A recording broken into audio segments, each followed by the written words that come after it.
Hello guys and welcome back to another episode of our EAFC 25 career mode here with Southampton. We are jumping into season 4 today as we closed out the end of season 3 in the last episode, qualifying for the Champions League in 3rd place. As you can see, we were knocked out in the quarterfinals of the FA Cup on that penalty shootout to Burnley, and it was the 3rd round once again in the EFL Cup.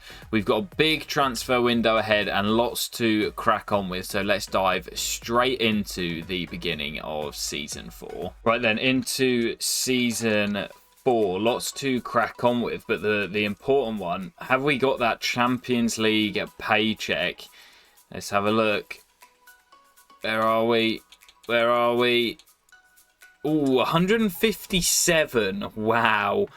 Okay, that's a lot of money to spend, and I'm expecting some big sales as well. This is going to be a huge transfer window, and maybe a little bit of an unrealistic budget, but you do see it in real life with teams qualifying for the Champions League. You do get a big paycheck, so yeah, not surprised to see 157 million in the budget. And I've just simmed to the 2nd of the month as we see a couple of players heading out on loan. Harrison Reed's loan at the club has expired. These are deals that I agreed at the end of last year, so a couple of the youngsters that you'll see when we run through the squad hub have left on loan. So an absolute shed load of money to work with. Lots of transfers in and out expected. I don't really know where to start at the moment. I guess we'll have a look at the board objectives. Financial is critical. Sign 3 crucial players and make a profit of 106.2 million. Sign a crucial first team midfielder or forward. Get a streak of 5 clean sheets. That's all very straightforward. As for what? The Continental, in our first year in the Champions League, reached the semi-finals. Okay, board, that is a little bit mental. In the Premier League last year, they wanted us to finish in a Europa League spot. They're ambitious. They want us to finish in the top 4 once again and reach the semi-finals of the FA Cup, where the furthest we've got so far is the last 16. So yeah, it's a big budget, but there's big expectation this season as well. Well, I guess the first thing we can do is quickly run through the squad as we see Scott Carson is retiring. We're going to have to take a look at contracts in a moment's time as we see Shirkin's deal up at the end of the season, same as Nathan Wood and Ronnie Edwards. Zach Orr we will add to the transfer list along with Nico Lawrence. There's going to be quite a few players getting added to the transfer list. Flynn Downs with his deal up at the end of the season is certainly one we'll have to keep an eye on, same as Brereton. Diaz Matsuki will go. Cameron Bragg I think will go, yeah, with just 2 years left on his deal. So yeah, still lots to deal with. Lewis Turner's definitely going to get a new deal and then probably go out on loan as well. So we will add him to the loan list for the time being. Suleimana, Teller, we've got lots and lots of wide players, which is great to see. Amo Amayor will go out on loan again, as well as Tyler Dibbling. And Dom Ballard and Connor Cox as well. Cox also with his deal up. Well, Lewis Turner and Connor Cox have both just signed their first professional contracts with the club, or sort of first team contracts with the club, both on 30 grand a week. And Flynn Downs has also signed an extension, making him the joint highest earner at the club, signing a new 3-year deal. So that has taken the budget down to around about 155 million. I think I'm going to go and search the free agents pool, but I just wanted to have a quick look. We've still got a few players. Everyone with their deal up at the end of the season are players that will either definitely be leaving the club or players that could potentially leave, the likes of Ben and Shirkin, Edwards and Wood. But I'm just looking at next season as well. We've got so many players with their deal up at the end of next season. So I might look to offer out some more first team contracts here as well. Because, I mean, it's practically half the squad have got their deal up at the end of next season. So we may come back to the contract front in a couple of weeks' time. But going to go free agent scouting and see if we can find any decent pickups. Well, guys, not a huge amount of luck in the free agents pool this season. The only two that I could find were Piotr Zielinski and Carlos Soler.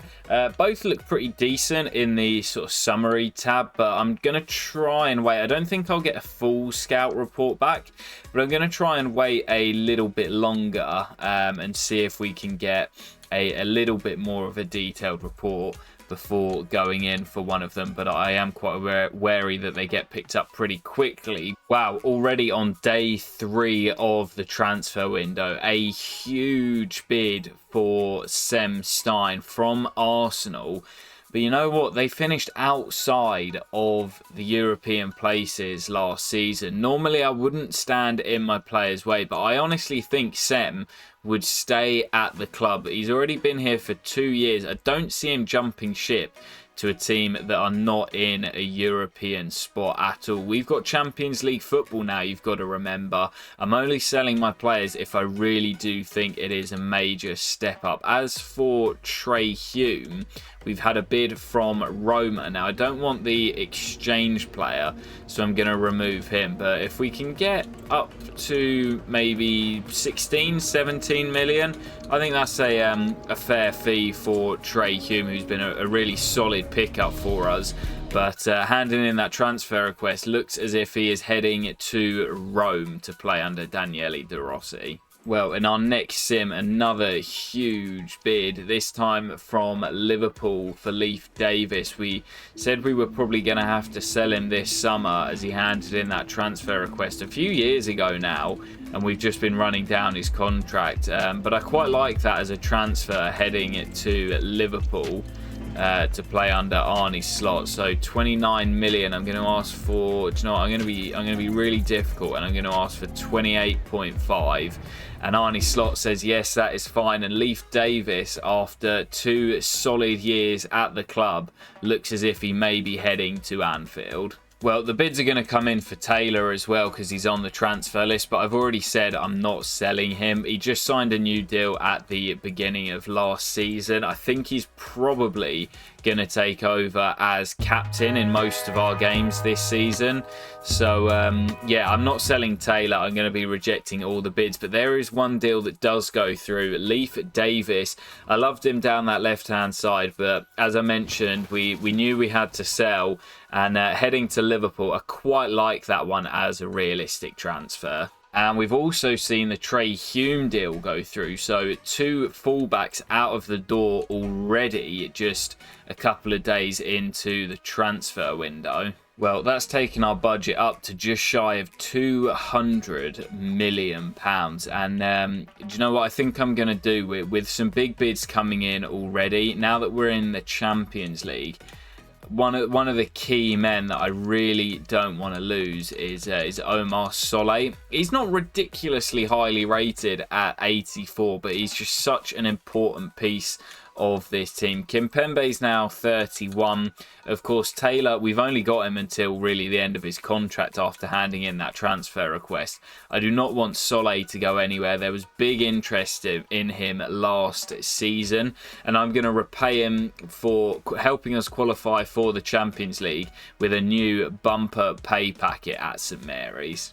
Yeah, I mean, Solé literally played like every minute of the Premier League last year, near enough. So gonna reward him with a big contract. He's gonna become the highest earner at the club on 70 grand a week.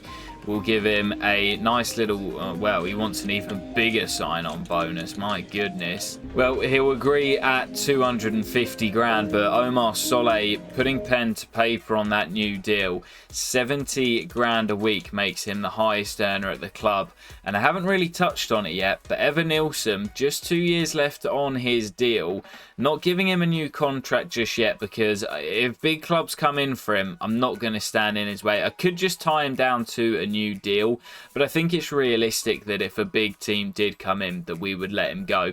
If we get through the transfer window without any bids, I'll look to tie him down after the transfer window, but for the time being, he's not sitting down with me to sign that new contract. He's keeping his options open. Well, a few more bids here. One for Matsuki heading to Sporting Gijon in Spain. He did spend a couple of years at Real Oviedo, but he's just never really made it. And a bid for Dennis Shirkin as well. I said there's every chance that Dennis departs the club this summer. He's just not really kicked on after we signed him in season 1. In fact, I think he was our first signing of the save, but he looks as if he could be heading to Wales to join up with the Swans. Oh, guys, I also completely forgot about the 2 free agents we were scouting. Zielinski's gone to Chelsea and Soler to Frankfurt, so it doesn't look as if we're going to be bringing either of those guys in. But with the amount of money we've got to spend, we don't really need to be scraping the bottom of the barrel with freebies. And a quick deal going through here. Nico Lawrence heading to Al Tawoon for just shy of £1 million, just looking to get his wages off the books.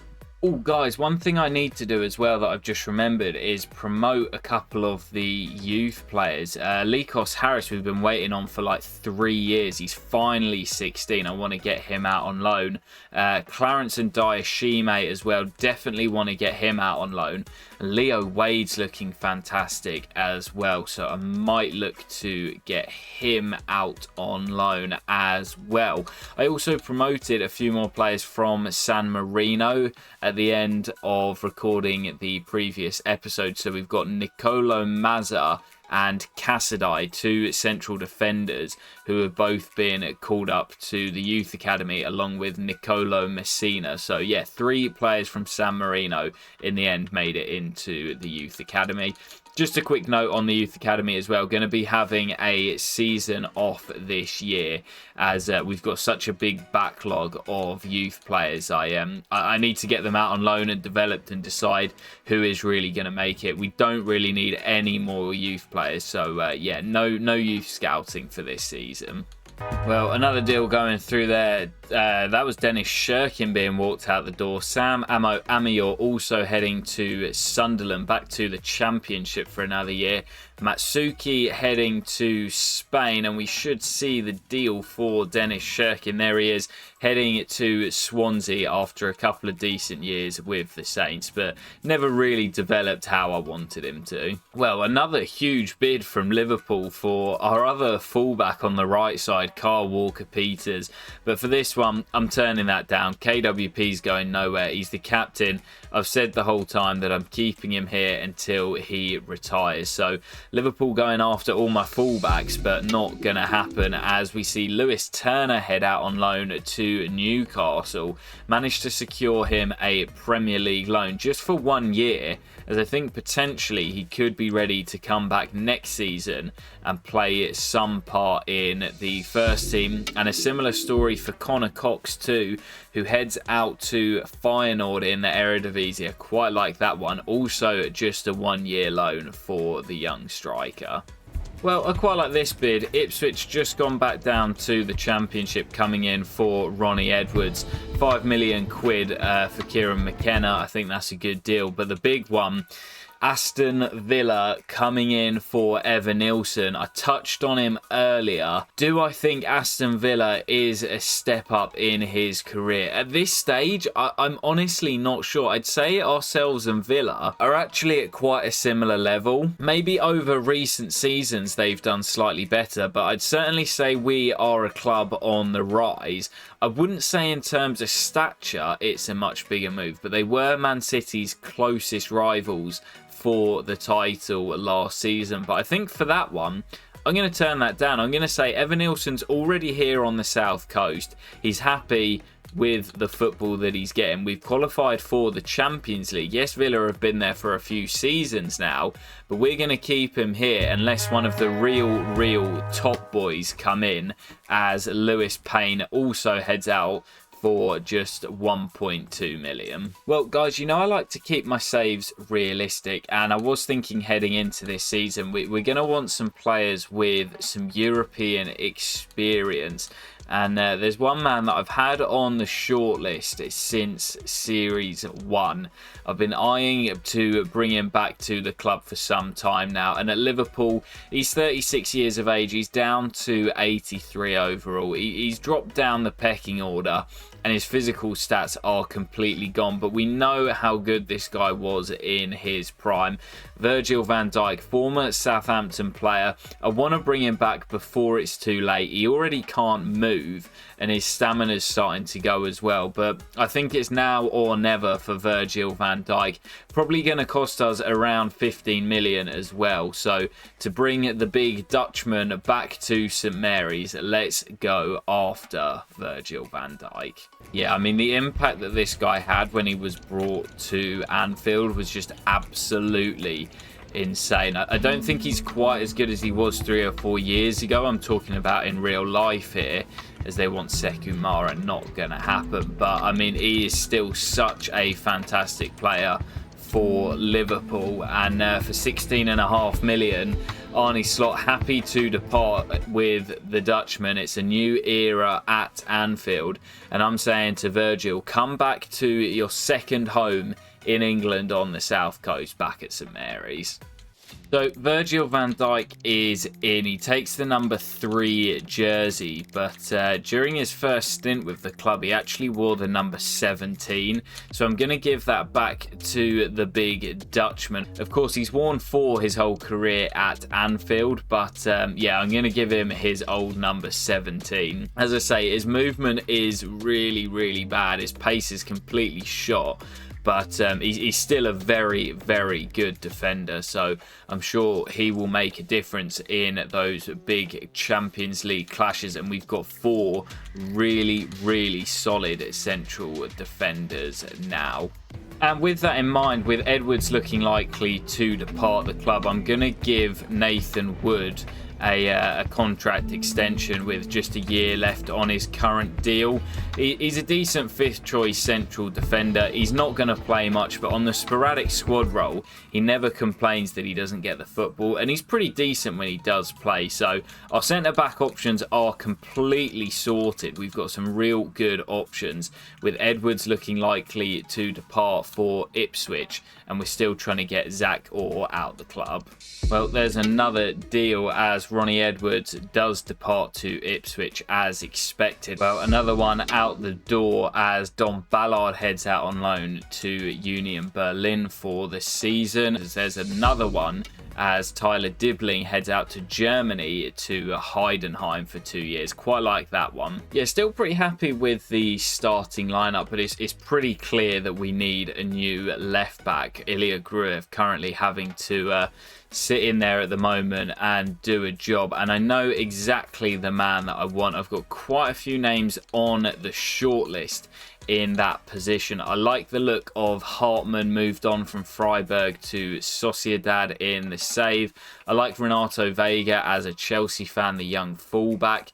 But I really want someone similar to Leif Davis down that left-hand side, a quick left footer who can get on the overlap. Barco is at Manchester United, who had a poor season last year, but the man that I really want is Ian Martson. He's currently at Crystal Palace, who had a pretty mediocre finish last year in mid-table, but I've never used him in career mode. He's absolutely rapid down that left-hand side, really high stamina, and his technicals are fantastic as well. So I think to replace Leif Davis, down that left-hand side, he is the perfect replacement.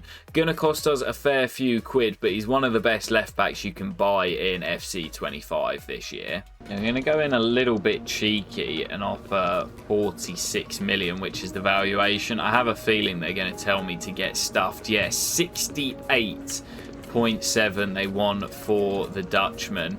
Mate, we're offering Champions League football. It's just not gonna happen, lads. He's gonna want the move. That's a little bit more realistic. Can we meet somewhere in the middle at around 55? I don't mind the sell-on clause being in there. 55 million for Martson, 57.8. Let's go 57.5, and I think we might have a deal. There we go. Oliver Glasner, knowing that he can't hold the Dutchman at the club because he wants to be playing Champions League football, and he's certainly good enough to be doing so. So Ian Martson is in for a club record 57.5 million, smashing the previous record of 26.2 spent to sign Tino Livramento quite a few years ago now. But yeah, the perfect replacement for Leif Davis down that side. He's still growing.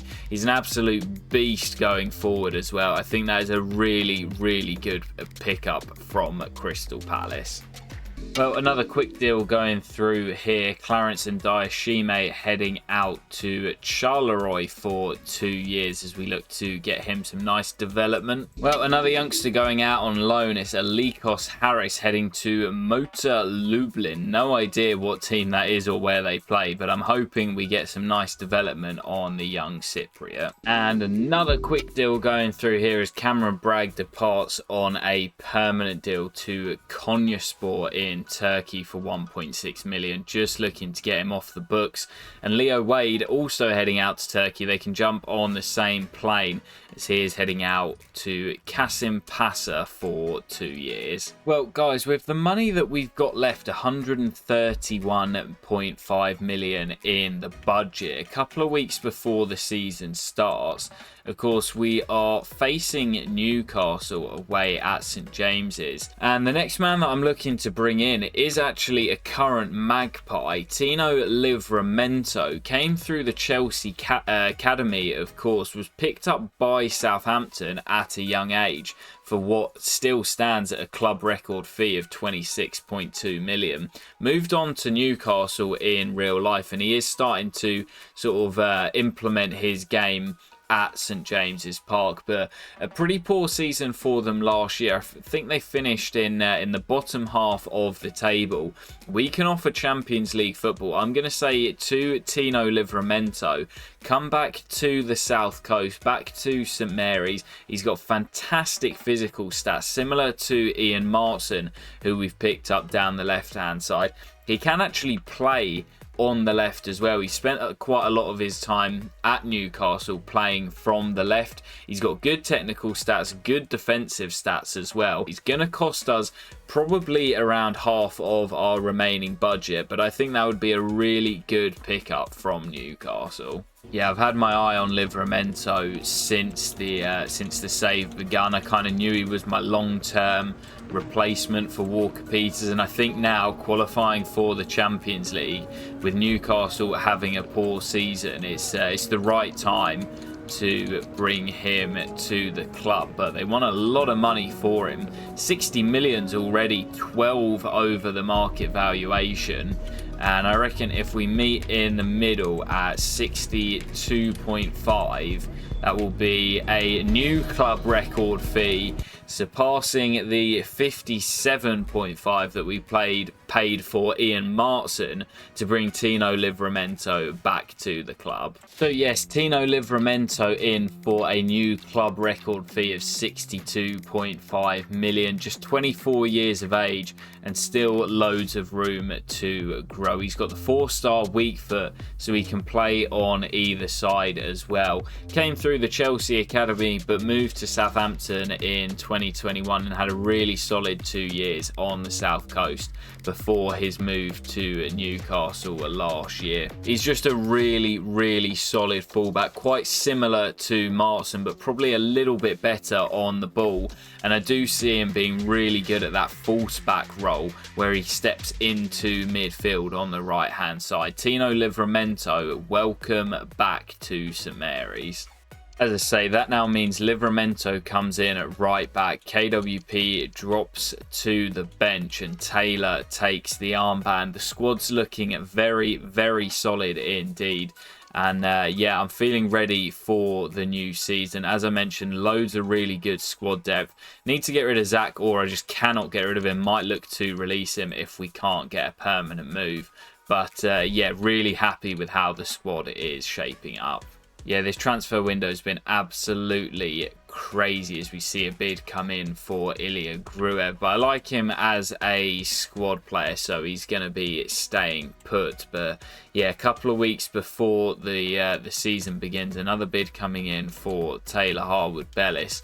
But that is going to be turned down. I'm feeling good about the squad and heading into our first year in the Champions League as our first opponents of the season coming in for Mateus Fernandes. I said I wouldn't stand in his way if a club came in for him, and I quite like that one as well. I could see Newcastle making a move for a player like Fernandes, and he stopped growing in the save. We've never really got the best out of him, and I'm not completely against this sale here. I reckon if we can get 32.5, Chief Exec doesn't reckon we'll get much more than that. Maybe we could have bargained, but 32.5 for Fernandes, and he looks like he could be off to Newcastle. So a little switchy before our first game of the season against them. And yeah, he's gone just like that. Mateus Fernandes not waiting around. 32.5 million, and he looks as if he is offered. Oh wow, oh my goodness. Well, I wasn't expecting that. Manchester City coming in for Fatawu. Losing Fernandes is bad enough, but now we could be losing Abdul as well. Well, it's a pretty big bid from Pep Guardiola of 48.2 million. I'm gonna ask for a big chunk of money, 65.5 million, and they're not willing to go above that 48.2. I mean, if we get anything sort of around 60, that is a huge transfer fee for someone whose numbers haven't been too great at the club. And for 62 million, Pep Guardiola reckons he can get the best out of Abdul Fatawu, and he could be off to the Etihad. Right, well guys, we've made it to match day 1 of the new Premier League season. Completely forgot to check at the start of the season as well, but it was Norwich who came up alongside Nottingham Forest and Bournemouth. And yeah, taking on Newcastle away at St James's Park. Fernandes has just departed. We've signed Livramento from them, and of course the Fatawu transfer saga all currently up in the air. We'll end today's episode with this clash here against Newcastle, and we'll come back in the next episode to see what happens with Fatawu and spend the rest of that big transfer kitty that we've still got left. Away to Newcastle, where we started off Season 2 with a loss, looking to begin Season 4 with a victory. Come on, you Saints. Well, it's a really strong Newcastle side, and with no Fatawu in the matchday squad with his impending move to Manchester City, Nathan Tella comes in down this right-hand side and plays ahead of Tino Livramento, who's just made the switch from Newcastle to Southampton. I'd love to kick off the new season with a victory. We had so many draws last campaign in the Premier League. I'd love to get off to a winning start here today. Livramento does well. Rolls it down the line for Nathan Tella to run onto. Tella into Stein, across for Evan Nilsson. It's been a slow start to the game on the heavy rainy pitch at St James's Park, but we get in down that right side, cut it across the box to Evan Nilsson, and it's a brilliant finish from the Brazilian, staying at the club for the time being. We've not received any bids other than the one from Villa, which we turned down, and he starts the new season with a goal after 18 in the Premier League last campaign.